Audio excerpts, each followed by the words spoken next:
Horror कहानियां TV. शब्द, तुझे भरोसा नहीं ना, तो फिर जा अपने कमरे में जाकर देख। तेरे पलंग के नीचे तुझे तेरी माँ की हड्डियां मिलेंगी। प्रभात दौड़कर अपने कमरे में जाता है और अपने पलंग के नीचे देखता है। वहां पर सचमुच एक कंकाल पड़ा हुआ था और उसके शरीर पर जो कपड़े थे वो प्रभात की माँ के थे। क्या बात है, आज तो आप सुबह से ही बहुत बिजी हैं। ऐसा क्या लिख रहे हैं? बस एक फैमिली की कहानी लिख रहा था। जैसे हमारी फैमिली है ना, तुम, माँ और मैं, लेकिन थोड़े अलग तरीके से, क्योंकि ये कहानी हॉरर है और इसमें जो आदमी है ना, मैंने उसकी बीवी को मार दिया है। मतलब कहानी में ऐसा लिखा है। और जानती हो, उसके बाद जो बीवी है ना, वो एक बुरी आत्मा बन जाती है। क्या बेटा, इस तरह की डरावनी कहानियां क्यों लिखता है तू? जानता है ना, हम जो सोचते हैं, जो लिखते हैं, हमारा दिमाग पूरा दिन वैसा ही होता रहता है। माँ, परेशान होने वाली क्या बात है? राइटर हूँ मैं, मेरा तो काम है कहानियां लिखना। और वैसे भी ये सिर्फ एक कहानी है माँ, कोई सच नहीं है। उसके बाद कुछ दिन बीत जाते हैं। एक रात प्रभात को अपने ऑफिस से लौटने में देरी हो जाती है। रात के लगभग 12 बजे हुए थे। प्रभात जैसे ही अपने घर पहुंचता है, उसने देखा कि उसकी पत्नी दुर्गा डाइनिंग टेबल पर उसका इंतजार कर रही है। आ गए आप? कब से आपका इंतजार कर रही थी। देखिए ना, खाना भी ठंडा हो गया है। अरे दुर्गा, आज तुमने अपने इतने लंबे लंबे बालों को खोलकर क्यों रखा है? तुम तो हमेशा अपने बाल बांध कर रखती हो। वो क्या है ना प्रभात, जब इंसान अपनी जिंदगी से मुक्त हो जाता है ना, तो उसे दूसरे सारे बंधन खोल देने चाहिए। इसलिए मैंने अपने बालों के बंधन भी खोल दिए। ये तुम किस तरह की बातें कर रही हो? तुम ठीक तो हो? मैं बिल्कुल ठीक हूँ प्रभात। अच्छा चलो खाना खाओ। वो क्या है ना दुर्गा, मुझे भूख नहीं है। ऑफिस में कुछ खा लिया था। कोई बात नहीं, मैं तुम्हारे लिए एप्पल काट देती हूँ, एप्पल खा लो। नहीं दुर्गा, मुझे नहीं खाना है, मेरा मन नहीं है यार। तभी अचानक से दुर्गा अपने हाथ में एक बड़ा सा चाकू लेकर प्रभात पर हमला कर देती है। प्रभात अपने आप को बचाने की कोशिश करता है। आज मैं तुझे नहीं छोड़ूंगी, तुझे अपने साथ लेकर जाऊंगी अपनी दुनिया में। ये क्या बोल रही हो तुम? तुम्हारा दिमाग खराब हो गया है। आखिर तुम हो कौन? दुर्गा अपनी गर्दन टेढ़ी करते हुए बोलती है। मैं दुर्गा हूँ, तुम्हारी पत्नी। ध्यान से देखो मेरी आंखों में। प्रभात बुरी तरह से डर जाता है और घबराहट में वो चाकू अपनी पत्नी के पेट में मार देता है। उसकी पत्नी की वहीं के वहीं मौत हो जाती है और उसकी चीख की आवाज सुनकर उर्मिला दौड़ते हुए बाहर आती है। ये तूने क्या किया प्रभात? तुमने अपनी पत्नी का खून कर दिया। लेकिन तू तो उसे बहुत प्यार करता था बेटा। तूने बहू को क्यों मार डाला? माँ, ये आपकी बहू नहीं थी, इसके अंदर कोई बुरी आत्मा घुसाई थी। मैं नहीं जानता ये सब कैसे हो गया, लेकिन वो मुझ पर हमला कर रही थी, मुझे मारने की कोशिश कर रही थी। माँ, मैंने कुछ नहीं किया। ये तूने क्या कर दिया बेटा? दुर्गा ने मुझे कहा था कि वो तेरी कहानी को उस कैरेक्टर की तरह एक्टिंग करके तुझे डराने की कोशिश करेगी।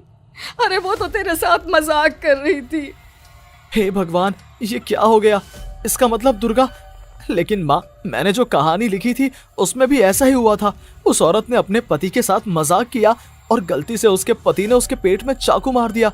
मेरी कहानी सच कैसे हो सकती है? माँ, मुझे बहुत डर लग रहा है। अब ये सोच, दुर्गा की लाश का क्या करें हम? अगर गलती से भी ये बात बाहर फैल गई ना, तो तुझे पूरी जिंदगी जेल की सलाखों के पीछे रहना पड़ेगा। एक काम करते हैं माँ, हम घर के पीछे वाले बगीचे में उसकी लाश को दबा देते हैं। अगर कोई पूछेगा तो कह देंगे कि उर्मिला अपने मायके गई और फिर एक दिन हम भी अचानक यहाँ से कहीं दूर चले जाएंगे। कोई नहीं आएगा हमें पूछने, कोई नहीं आएगा माँ, बाद में जो होगा हम देख लेंगे। प्रभात अपनी माँ उर्मिला की मदद से दुर्गा की लाश को अपने घर के बगीचे में गाड़ देता है। कुछ दिन तो ऐसे ही बीत जाते हैं, लेकिन एक दिन अचानक रसोई से आ रही कुछ आवाजें सुनकर प्रभात की नींद खुलती है। प्रभात ने देखा कि वहां पर एक लंबे बालों वाली औरत दूसरी तरफ चेहरा करके खड़ी हुई थी। कौन है?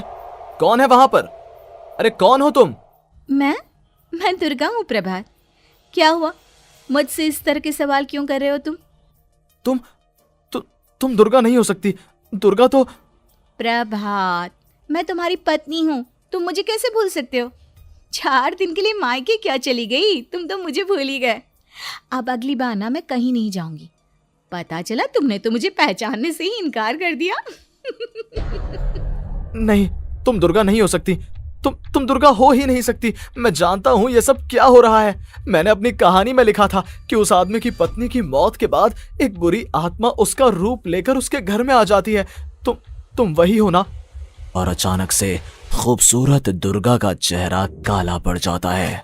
उसकी आंखें लाल हो जाती हैं और पूरे शरीर पर बाल, लंबे नुकीले नाखून, उसके दोनों पैर उल्टे हो जाते हैं और बेहद डरावनी आवाज में वो चिल्लाकर कहती है, बुरी आत्मा, मेरा खून करके मुझे अपने ही घर में गाड़ कर तू मुझे बुरी आत्मा कह रहा है?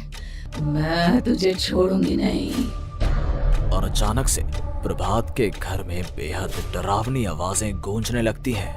घर में चारों तरफ बहुत सारी बुरी आत्माएं नजर आने लगती हैं। प्रभात घबरा कर अपनी माँ को आवाज देता है, माँ कहाँ है आप? जल्दी आइए माँ, देखिए ना ये सब क्या हो रहा है।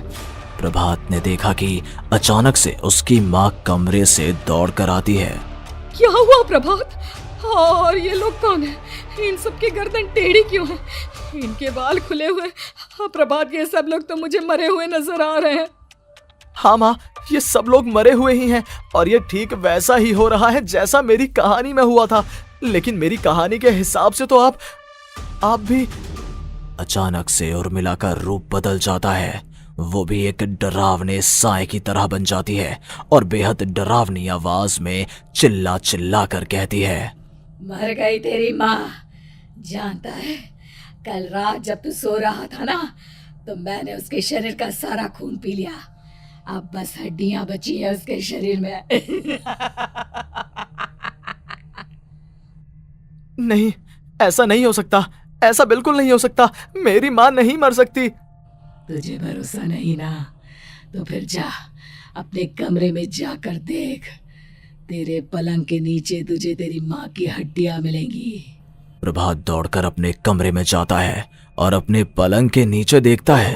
वहां पर सचमुच एक कंकाल पड़ा हुआ था और उसके शरीर पर जो कपड़े थे वो प्रभात की माँ के थे। माँ, अब मुझे कुछ करना पड़ेगा। लेकिन मेरी कहानी में लिखा था कि माँ की मौत मेरे हाथों से होगी, पर माँ तो पहले ही मर चुकी है और वो बुरी आत्मा मुझे भी मार देगी। नहीं, इससे पहले कि वो मुझे कुछ करे, मुझे उसका काम खत्म करना होगा। प्रभात अपने हाथ में बड़ा सा चाकू लेकर उस बुरी आत्मा पर हमला कर देता है जिसने प्रभात की माँ का रूप लिया हुआ था, और अगले ही पल वो नीचे गिर जाती है और उसके शरीर से खून बहने लगता है। ऐसा नहीं हो सकता। एक बुरी आत्मा के शरीर में तो खून होता ही नहीं है। तो क्या सच में मैंने अपनी माँ को मार दिया? लेकिन अभी कुछ देर पहले तो फिर वो कंकाल किसका है? और ये कौन है? मैं पागल हो जाऊंगा। और अपनी माँ की लाश, इसका मैं क्या करूं? लोग पूछेंगे तो मैं क्या जवाब दूंगा?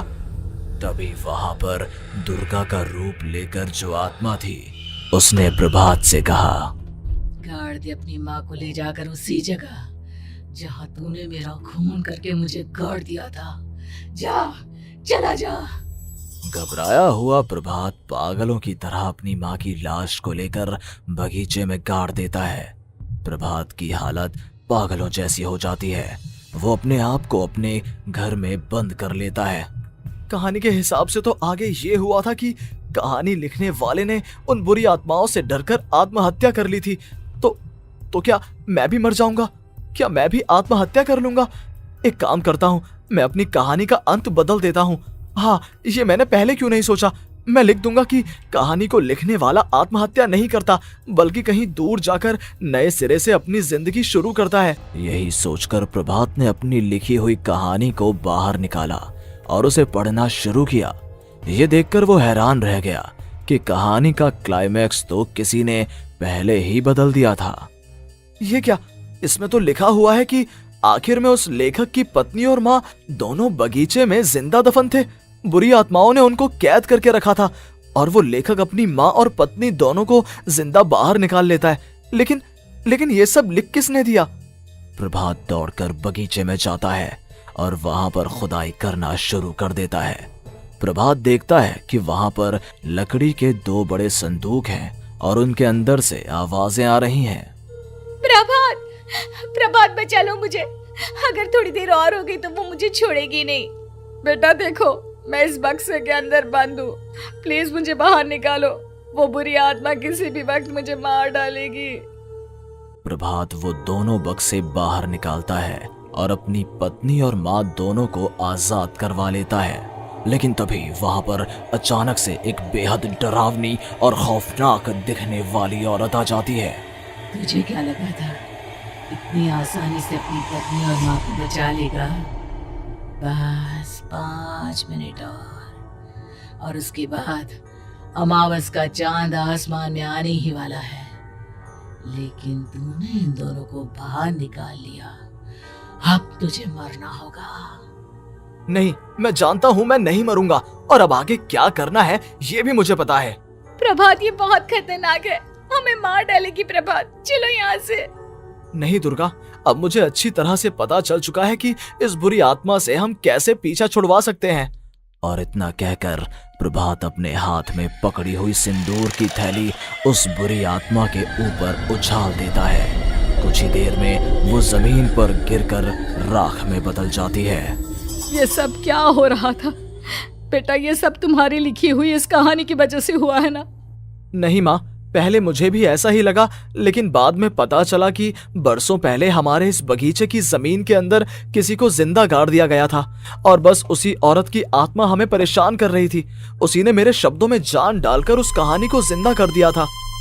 मुझे माफ कर दो प्रभात, मैंने आपकी कहानी के साथ छेड़छाड़ की थी और उसे बदल दिया था। माफी मांगने की जरूरत नहीं है दुर्गा, तुम्हारे उस बदलाव की वजह से ही आज हम सब जिंदा हैं, क्योंकि आखिर में कहानी में वो हुआ जो तुमने लिखा था।